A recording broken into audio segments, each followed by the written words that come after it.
Hey, what's up you guys, Stoutmeister here, and today I'm going to be showing you guys a couple of videos of Blood on the Dance Floor that I saw. Now, I ran into these videos on my Facebook from this Facebook group called Blood on the Dance Floor is the Diarrhea of Music. It's a great page ran by a friend of mine that I met on YouTube through the Sinning Saint 6's video when I did my commentary on him, and I'm going to be leaving his page in the description down below. Now, one of these videos that I'm about to show you is Davi Vanity and Javon Monroe explaining how they want to save the world, comparing themselves to superheroes, as well as a video that I ran into that I believe will be the end of Blood on the Dance Floor. If not the end of Blood on the Dance Floor, then their credibility is sure going to take a lot of damage. Now, let's get to the commentary.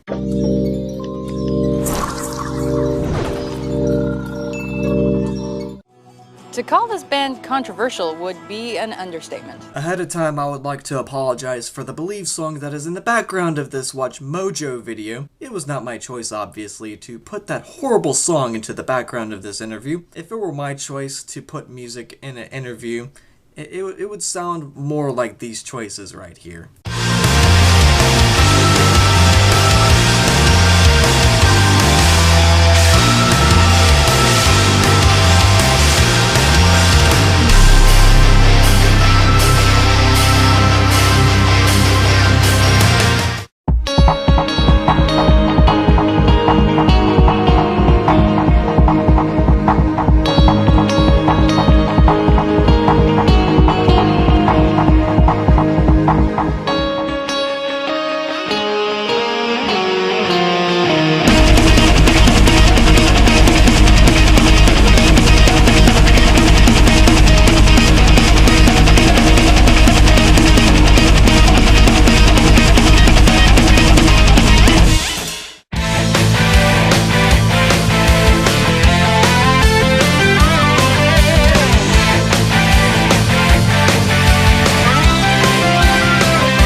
Continuing with the commentary. Hi, I'm Rebecca Brayton and welcome to WatchMojo.com, and today we're speaking with Blood on the Dance Floor. What exactly are we believing in? From what I remember, this song is supposed to be about a fan of Blood on the Dance Floor that either died trying to attend a show of theirs or dying after they left a show of theirs. And what is she supposed to believe in exactly? That Davi Vanity is going to make everything okay? That manipulative message that you pass off as an anti-bullying message? Is that what I'm getting from this? When you feel like you're losing all your hopes and dreams.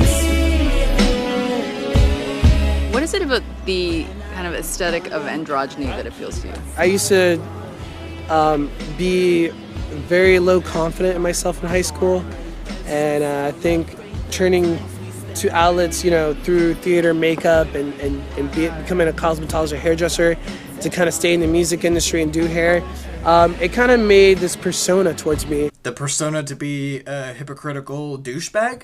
This character, and then the makeup and the aesthetics kind of came more towards our superhero theme. Superhero theme. Superhero theme. I'm getting a bad vibe just hearing that quote. Because, like I said, we're trying to save the world. That's the point where we're doing a group now. How in the flying fuck do songs about jizzing, ice cream, Hello Kitty, blowjobs, revenge porn, X times 3, and the list can go on. How do songs like that save the world? How do they instill positive morale? Please explain that to me. Is to take on the world and save the world, and it's superheroes, and it reminds us that with great power comes great responsibility, like in Spider-Man. You used a Spider-Man quote to justify your music. I have to make sure I'm in reality here for a second. Fuck, that hurt. Yep, I'm in the real world. The end of the world is near. We're all gonna die soon. The apocalypse is coming. That quote right there is one of the key things that is gonna make the apocalypse come. Yeah, thank you, Davi Vanity, for contributing to the end of the world. It gives us our strength, it makes us who we are, and it makes us invincible. I just like being pretty. But it makes you feel good about yourself. Yeah, absolutely. You know? Everyone feels a little bit better when they're pretty. And whether it's us getting into our makeup or doing our hair or outfit, whatever it is, it's what makes us happy.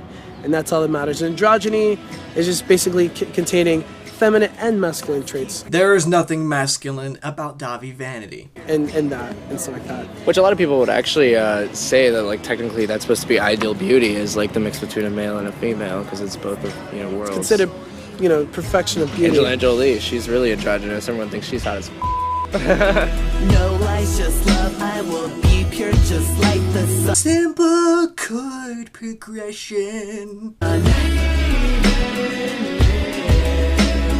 When you are down, I will lift you up from the ground. Obviously, we are talking to you on Warped Tour. I read something about you guys being banned, or, you know, having people were like, can you explain to me what the hell that was all about? Are you talking about the sexual assault charges that were pressed against you, Davi Vanity? Do you bring this up in the interview? It's just ridiculous bitches on the internet that have nothing better to do. Of course he doesn't acknowledge those things at all, because he knows it's true. They wanted to take their negative energy and make publicity about it. Obviously, we're not banned. We're here at Warped Tour. Oh, and speaking of negative energy, remember this performance, Davi Vanity, that you did a couple days ago?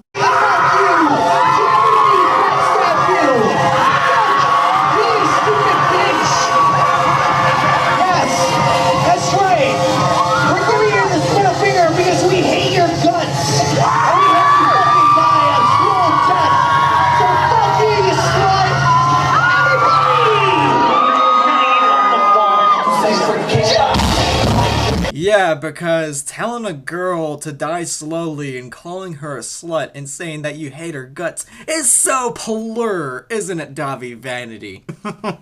If your fans do not wake up to your facade, your bullshit, then the end of the world is really near.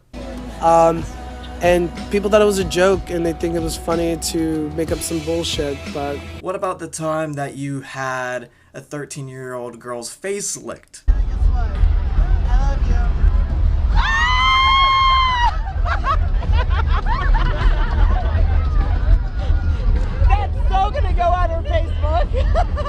And you also intoxicated a minor in another video as well. That video is titled BOTDF X times 3. And I believe this girl was under the age of consent law in her area in the United States. And even if she were above the age of consent laws, you still got a minor drunk. Now, I'm not condoning this action or anything, but if you're gonna do something like that, why would you film it?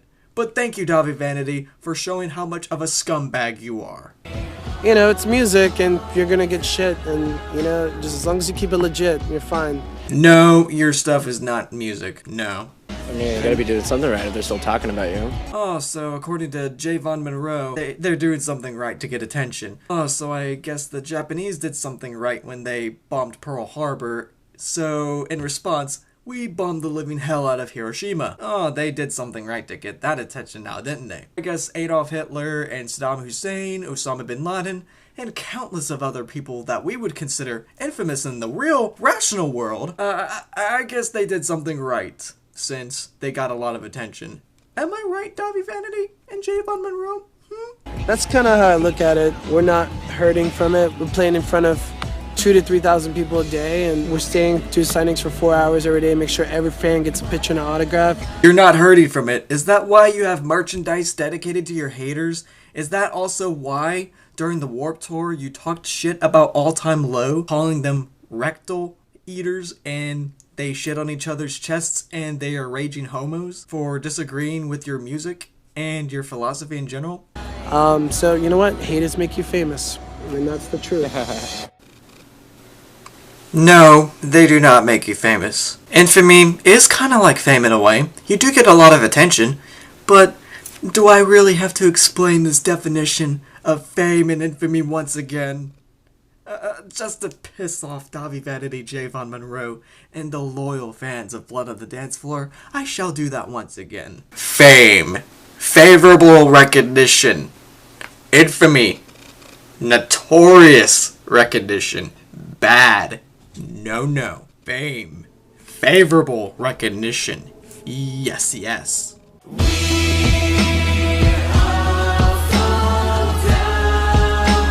I think it's on your website that it says you guys are the most controversial band on the scene today. I think on Warped Tour we are the most controversial, I think. Because of the little feud you had with All Time Low? Why do you suppose that has been your label? I just think people are not educated enough. They're not enlightened enough. We're not educated and enlightened enough just because we don't like Blood on the Dance Floor. A lot of people are just judging us. They're having their perceptions on us. I think our perceptions of you as a whole, Davi Vanity and Javon Monroe, are pretty legit, considering that a lot of us, including myself, have gathered enough evidence to come up with our own opinions about you and what you stand for. And to find self-acceptance, you must end your perceptions, and they're not comfortable with themselves, so they look towards, it's like a big, black negative ball. It's going to grow with more hate. But the more you educate it, the more you love, it can't go any stronger. I think they're just scared.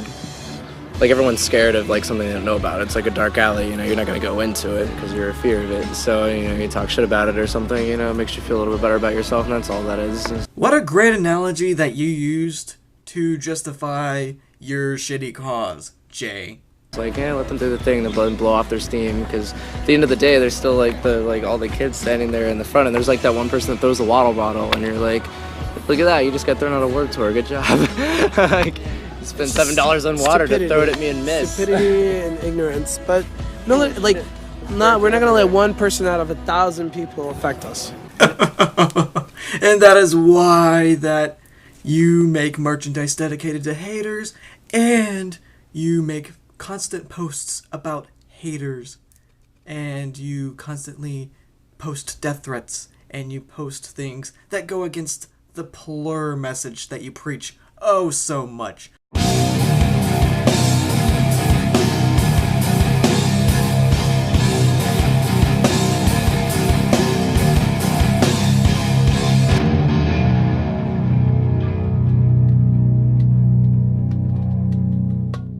Hey, what's up you guys, Stoutmeister here, and today I'm going to be showing you guys a couple of videos of Blood on the Dance Floor that I saw. Now, I ran into these videos on my Facebook from this Facebook group called Blood on the Dance Floor is the Diarrhea of Music. It's a great page ran by a friend of mine that I met on YouTube through the Sinning Saint 6's video when I did my commentary on him, and I'm going to be leaving his page in the description down below. Now, one of these videos that I'm about to show you is Davi Vanity and Javon Monroe explaining how they want to save the world, comparing themselves to superheroes, as well as a video that I ran into that I believe will be the end of Blood on the Dance Floor. If not the end of Blood on the Dance Floor, then their credibility is sure going to take a lot of damage. Now, let's get to the commentary.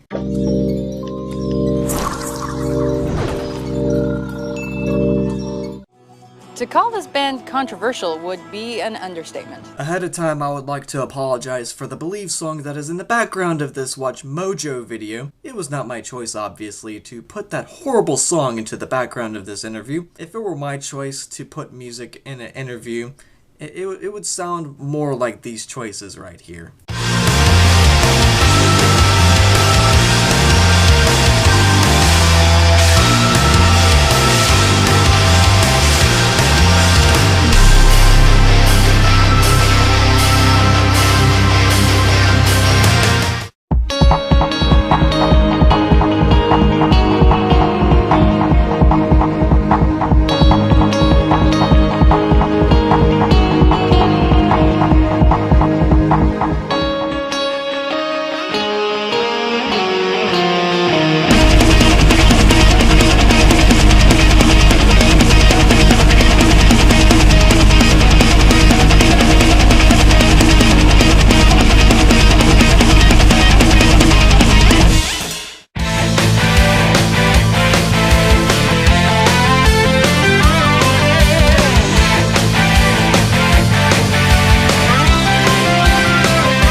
continuing with the commentary. Hi, I'm Rebecca Brayton, and welcome to WatchMojo.com. And today we're speaking with Blood on the Dance Floor.